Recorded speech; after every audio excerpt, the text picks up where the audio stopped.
Creepy daw ang lyrics aning Hotel California, kinsa gud taon wa kailan niya kanta. Pero ana sila, na daw lain meaning sa lyrics. Tara, istorya ta. We're the Eagles from Los Angeles. Hotel California is one of the most, if not the most iconic song sa banda nga Eagles. In fact, nakadaog pa ni Grammy Award as Record of the Year atong 1978. Si Boss Glenn Frey or ang vocalist sa banda ang naghimo rasab sa lyrics aning kantaha. Nagsugod ang istorya sa isa ka tsuy nga nagdrive sa kalsada sa isa ka disyerto. Medyo lawom na ang kagabion, so nakadecide siya nga mangita siyag matulgan or mapahuwayan. So nisulod siya sa isa ka hotel, ang Hotel California. Gisugat siya sa isa ka babae. Gisindihan ang kandila, tas giguide o giubanan siya asa siya padulong. Wa siya idea og asa siya dalon. Medyo naglibog siya o nakaingon siya sa iyang kaugalingon nga this could be heaven or this could be hell. Sa iyang una-una, good time baka ni with this chick or unsa ka ni. Padayon sila glakaw. Bit-bit gyapon sa babae ang kandila nga iyang gisindihan. Samtang galakaw, iyang madungog ang mga istorya sa mga tao nga welcome to the Hotel California, murag gi-welcome siya. Makita sab niya sa sulod nga mga party people nag-enjoy, gakanta-kanta, gasayaw-sayaw, mga babae, mga lalaki doing their thing. So gitawag niya ang hotel captain or ang in charge sa service team. Ug nangayo siya sa iyang wine nga gusto. Pero nitubag ang kapitan nga, we haven't had that spirit here since 1969. Goes to show ug unsa na di ay kakaraan ang hotel. Ug misumpay po dayon ang babae nga we are all just prisoners here of our own device. Aksyon siya kabalaka.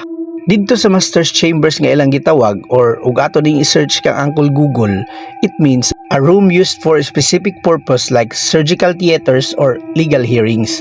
Meaning murag private gid siya nga room or referred to as for VIPs.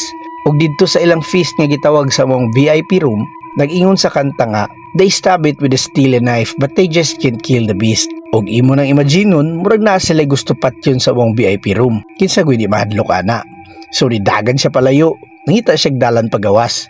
While gadagan siya, gisugat siya sa ilang gitawag nga nightman or referred to as night shift guy. Tapos giingnan siya nga, relax, we are programmed to receive. Meaning ba ani entrance lang ni boss, wala exit. Tas gipaluapan pag yun og, you can check out anytime you like, but you can never leave. Mananap na ni Ron.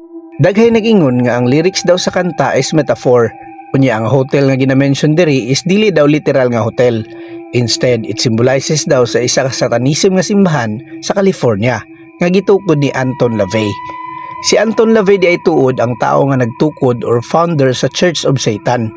Gina-claim pa gid ni sa mga satanista nga si Anton LaVey daw ding tao nga nasa bintana aning gigamit nga back cover sa Eagles sa ilang album nga Hotel California. Ginaingon nga ang kanta ga point out aning pag-appeal or pagsanib sa mga tao aning simbahan ni Anton LaVey.